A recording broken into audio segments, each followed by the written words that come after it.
Theosophie und Rosenkreuzertum von Rudolf Steiner.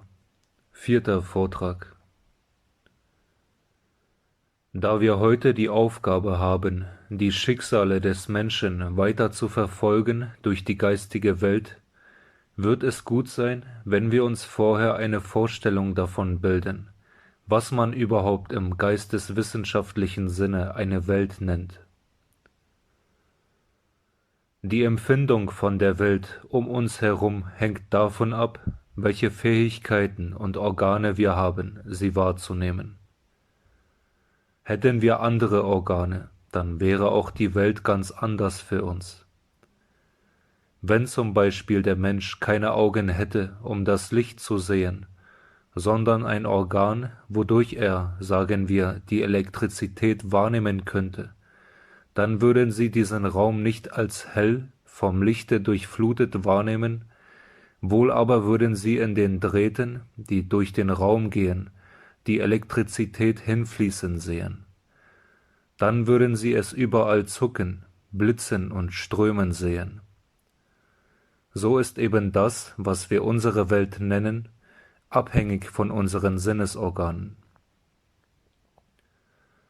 So ist auch die astrale Welt nichts anderes als eine Summe von Erscheinungen, die der Mensch um sich herum erlebt, wenn er von seinem physischen und Ätherleib getrennt ist und wenn er diese Kräfte in seinem Innern verwenden kann, um das zu schauen, was er sonst nicht sehen kann.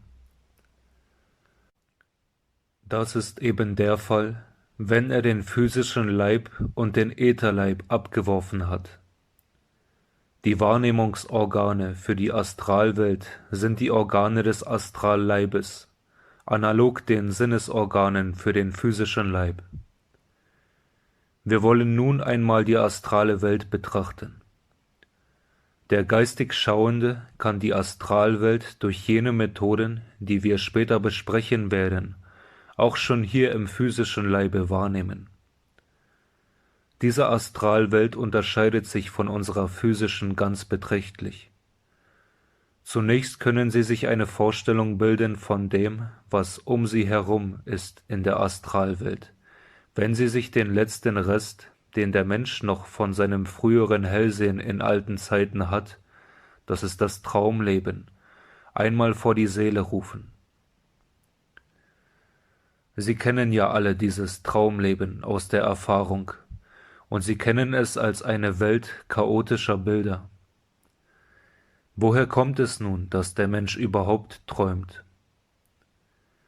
Wir wissen ja, dass während dieses Traumlebens im Bette der physische Leib und der Ätherleib liegt, während der Astralleib darüber schwebt. Beim vollen, tiefen, traumlosen Schlafe ist der Astralleib ganz aus dem Ätherleibe herausgehoben. Beim Traumschlaf stecken noch Fühlfäden des Astralleibes im Ätherleib drinnen, und dadurch nimmt der Mensch dann die mehr oder weniger verworrenen Bilder der Astralwelt wahr. Die astrale Welt ist so durchlässig wie die Traumbilder. Sie ist wie aus Träumen gewoben. Aber diese Träume unterscheiden sich von den gewöhnlichen Träumen dadurch, dass diese Bilder eine Wirklichkeit sind. Genauso eine Wirklichkeit wie die physische Welt. Die Art der Wahrnehmung ist sehr ähnlich der Traumwahrnehmung. Sie ist nämlich auch symbolisch. Sie wissen ja alle, dass die Traumwelt symbolisch ist. Alles, was von der Außenwelt in den Schlaf aufgenommen wird, das wird im Traum symbolisiert. Ich will Ihnen einige typische Beispiele von Träumen sagen, und daran werden Sie ohne weiteres sehen können, wie sich der Traum aufgrund eines einfachen äußeren Eindruckes symbolisiert. Sie sehen zum Beispiel im Traume, wie Sie einen Laubfrosch fangen. Sie fühlen ganz genau den glitschigen Laubfrosch. Beim Aufwachen fühlen Sie, dass Sie den kalten Bettlakenzipfel in der Hand halten. Oder Sie träumen, Sie wären in einem dumpfen Kellerloch voller Spinnenweben. Sie wachen auf und haben Kopfschmerzen. Oder sie sehen im Traum Schlangen und merken beim Aufwachen, dass sie Schmerzen in den Därmen haben. Oder ein Akademiker träumt eine lange Geschichte von einem Duell, vom Anfang der Anrempelung bis zum Schluss des Austragens in der Pistolenforderung. Der Schuss fällt. Da wacht er auf und merkt, dass der Stuhl umgefallen ist. Aus dem ganzen Ablauf dieses letzten Traumbildes ersehen sie auch, dass die Zeitverhältnisse ganz andere sind. Nicht nur, dass die Zeit sozusagen nach rückwärts konstruiert wird, sondern auch, dass der ganze Zeitbegriff im Traumerlebnis seine Bedeutung verliert. Man träumt im Bruchteil einer Sekunde ein ganzes Leben, wie ja auch im Augenblick eines Absturzes oder des Ertrinkens unser ganzes Leben vor unserem Seelenauge vorüberzieht. Worauf es aber jetzt in all den angeführten Traumbildern besonders ankommt, ist eben, dass sie Bilder darstellen zu dem, was die Veranlassung dazu ist. So ist es überhaupt in der Astralwelt. Und wir haben Veranlassung, diese Bilder zu deuten. Dasselbe astrale Erlebnis erscheint auch immer als dasselbe Bild, darin ist durchaus Regelmäßigkeit und Harmonie, während die gewöhnlichen Traumbilder chaotisch sind. Man kann sich schließlich in der Astralwelt genauso gut wie in der sinnlichen zurechtfinden. Aus lauter solchen Bildern ist die Astralwelt gewoben, aber diese Bilder sind der Ausdruck für seelische Wesenheiten. Alle Menschen sind nach dem Tode selbst in solche Bilder gehüllt, die Aus lauter solchen Bildern ist die Astralwelt gewoben, aber diese Bilder sind der Ausdruck für seelische Wesenheiten. Alle Menschen sind nach dem Tode selbst in solche Bilder gehüllt, die zum Teil sehr farben- und formenreich sind. So ist auch, wenn ein Mensch einschläft, dessen Astralleib in flutenden und wechselnden Formen und Farben zu sehen. Alle astralen Wesenheiten erscheinen in Farben. Kann der Mensch astral schauen, so nimmt er diese astralen Wesenheiten in einem flutenden Farbenmeer wahr.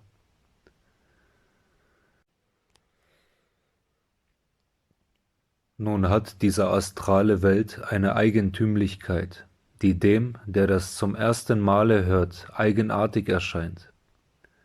Es ist in der Astralwelt alles wie im Spiegelbild vorhanden, und daher müssen Sie als Schüler sich erst nach und nach daran gewöhnen, richtig zu sehen.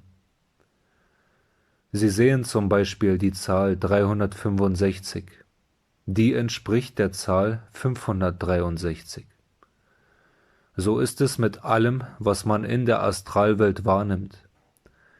Alles, was zum Beispiel von mir selbst ausgeht, das scheint auf mich zuzukommen. Das zu berücksichtigen ist außerordentlich wichtig, denn wenn zum Beispiel durch Krankheitszustände solche astralen Bilder zustande kommen, muss man wissen, was man davon zu halten hat. Im Delirium treten sehr häufig solche Bilder auf, und es können solche Menschen alle möglichen Fratzen und Bildgestalten sehen, die auf sie zukommen, da in solch krankhaften Zuständen die astrale Welt für den Menschen geöffnet ist. Diese Bilder sehen natürlich so aus, als ob die Dinge auf den Menschen zustürzen, während sie doch in Wirklichkeit von ihm ausströmen. Das müssen die Ärzte in Zukunft wissen, weil derartige Dinge durch die verdrängte religiöse Sehnsucht in der Zukunft immer häufiger sein werden. Einem solchen Astralbilderlebnis liegt auch zum Beispiel das Motiv zu dem bekannten Gemälde Die Versuchung des heiligen Antonius zugrunde. Wenn Sie das alles bis zum letzten Ende durchdenken, so wird es Ihnen nicht mehr drollig erscheinen, dass auch die Zeit sich in der Astralwelt umkehrt. Einen Anklang daran geben Ihnen ja schon die Erfahrungen des Traumes. Erinnern Sie sich an das eben erwähnte Beispiel des geträumten Duells. Alles läuft hier rückwärts und so auch die Zeit. So kann man im Astralen erleben, am Baum zuerst die Frucht, dann die Blüte und zurück bis zum Keim verfolgen. Und so verläuft auch nach dem Tode, das ist also die Zeit des Abgewöhnens, das ganze Leben durch die Astralwelt rückwärts. Und sie durchleben ihr Leben noch einmal von rückwärts nach vorn und schließen es ab mit den ersten Eindrücken ihrer Kindheit. Dieses geht aber wesentlich schneller als hier in der physischen Welt und dauert etwa 1/3 des Erdenlebens. Man erlebt nun da auch noch manches andere bei diesem Rückwärtsdurchlaufen des Lebens. Nehmen wir an, Sie sind mit 80 Jahren gestorben und leben nun das Leben zurück bis zum 40. Lebensjahr. Da haben Sie zum Beispiel einmal einem eine Ohrfeige gegeben, wodurch seinerzeit dieser Mensch von Ihnen einen Schmerz erfahren hat. Nun ist es so in der Astralwelt, dass auch diese Schmerzempfindung sozusagen wie im Spiegelbild auftritt. Das heißt, nun erleben Sie den Schmerz, den damals der andere durch Ihre Ohrfeige erfahren hat. Und dasselbe ist natürlich auch der Fall bei allen freudigen Ereignissen. Und dann erst, wenn der Mensch sein ganzes Leben durchlebt hat, tritt er ein in die himmlische Welt. Religiöse Urkunden sind immer wörtlich zu nehmende Wahrheiten. Wenn Sie das soeben Gesagte sich vor Augen halten, werden Sie ohne weiteres einsehen, dass der Mensch wirklich erst in die geistige Welt, und mit der geistigen Welt ist das gemeint, was in der Bibel mit Himmelreich oder das Reich der Himmel bezeichnet wird, eintreten kann, wenn er eben vorher sein ganzes Leben rückläufig durchlebt hat bis zur Kindheit. Und dieses liegt in Wahrheit dem Worte Christi zugrunde. So ihr nicht werdet wie die Kindlein, werdet ihr nicht in das Himmelreich kommen. Dann nämlich, wenn der Mensch rückläufig wieder an der Stufe seiner Kindheit angekommen ist, streift er den Astralleib ab und tritt in die geistige Welt ein. Nun muss ich Ihnen einmal diese geistige Welt erzählungsweise schildern. Dieses Reich der Himmel ist noch mehr verschieden von der physischen Welt als die Astralwelt. Da man aber selbstverständlich alles nur mit Ausdrücken schildern kann, die dieser physischen Welt entnommen sind, so gilt es noch mehr als für die obige Beschreibung der Astralwelt, dass alle diese Schilderungen nur vergleichsweise gelten dürfen. Auch in diesem Reich der Himmel gibt es eine Dreiheit, wie hier auf der Erde. Wie man hier die 3 Aggregatzustände hat, fest, flüssig und luftförmig, und danach die Erde einteilt in das Kontinentale, die Ozeane und das Luftgebiet, so kann man auch im Geisterlande, wenn auch wie gesagt nur vergleichsweise, 3 derartige Gebiete unterscheiden. Nur ist das Gebiet der Kontinente aus etwas anderem zusammengesetzt als unsere Felsen und Steine. Was nämlich dort der feste Boden des Geisterlandes ist, das sind die Urbilder alles Physischen. Alles Physische hat ja seine Urbilder, auch der Mensch. Diese Urbilder nehmen sich für den Hellseher aus wie eine Art Negativ, das heißt, man sieht den Raum wie eine Art Schattenfigur, und rings um ihn ist strahlendes Licht. Dieser Schatten ist aber, entsprechend zum Beispiel dem Blut und den Nerven, nicht gleichmäßig, während ein Stein oder ein Mineral im Urbild einen gleichmäßig leeren Raum erscheinen lässt, um den herum auch eine Lichtstrahlung zu sehen ist. Wie sie auf der Erde auf festen Felsen gehen, so gehen sie dort auf den Urbildern der physischen Dinge herum. Daraus ist das Land dieser geistigen Welt zusammengesetzt. Wenn der Mensch dieses Land zuerst betritt, dann hat er immer einen ganz bestimmten Anblick. Das ist der Moment, in dem er das Urbild seines eigenen physischen Leibes erblickt. Da sieht er zuerst klar daliegen seinen eigenen Leib, denn er selbst ist der Geist. Das geschieht bei einem normal verlaufenden Erdenleben, etwa 30 Jahre nach dem Tode. Und dabei hat man die Grundempfindung, das bist du. Aus dieser Erkenntnis heraus hat die Vedanta-Philosophie das Tattvam Asi, das bist du, als einen grundlegenden Erkenntnissatz geprägt. Alle derartigen Ausdrücke sind tief aus dem geistigen Erkennen herausgeholt. Das zweite Gebiet des geistigen Landes ist das Ozeangebiet. Alles, was hier in der physischen Welt Leben ist, alles also, was einen Ätherleib besitzt, das ist in dem Geisterlande wie ein fließendes Element. Fließendes, flutendes Leben durchströmt so das Geisterland. Es sammelt sich auch wie in einem Meerbecken, wie das Wasser im Meer, oder besser gesagt wie das Blut, das durch die Adern fließt und sich im Herzen sammelt.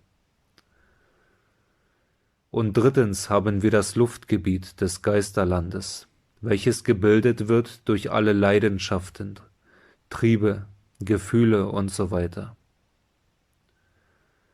Alles das haben sie da oben als äußere Wahrnehmung, wie die atmosphärischen Erscheinungen hier auf der Erde. Alles das durchbraust die Atmosphäre des Devachan. Als Seher können sie so im Geisterlande wahrnehmen, was hier auf der Erde gelitten wird und was für Freude hier herrscht. Jede Leidenschaft, jeder Hass und dergleichen wirkt sich im Geisterlande aus wie ein Sturm. Eine Schlacht zum Beispiel wirkt sich so aus, dass der Seher das Erlebnis eines Gewitters in der Devachan-Welt hat. So ist das ganze geistige Gebiet durchzogen, sowohl mit dahinziehenden, wunderbaren Freuden, wie auch furchtbaren Leidenschaften. Und so kann man auch von geistigen Ohren sprechen. Wenn sie so weit fortgeschritten sind, dass sie sich den Einblick in diese Devachan-Welt errungen haben, dann können diese hinwogenden Erscheinungen von ihnen gesehen und gehört werden. Und das also Gehörte ist die Sphärenharmonie. So haben wir das Gebiet des Geistigen bis zu dieser Stufe charakterisiert. Aber es gibt noch ein viertes Gebiet im Devachan. Wir haben bisher gesehen, die Urbilder aller physischen Form gleich Kontinent, alles Leben gleich Meer, alles Seelenleben, Gefühle usw. gleich Luftgebiet. Das alles umfasst das Devachan. Es gibt nun etwas im Menschenleben, was nicht in der Außenwelt angelegt werden kann, und der geistige Inhalt dessen bildet das vierte Gebiet des Devachan. Dahin gehört jeder originelle Einfall bis zum Schöpferischen des Genies.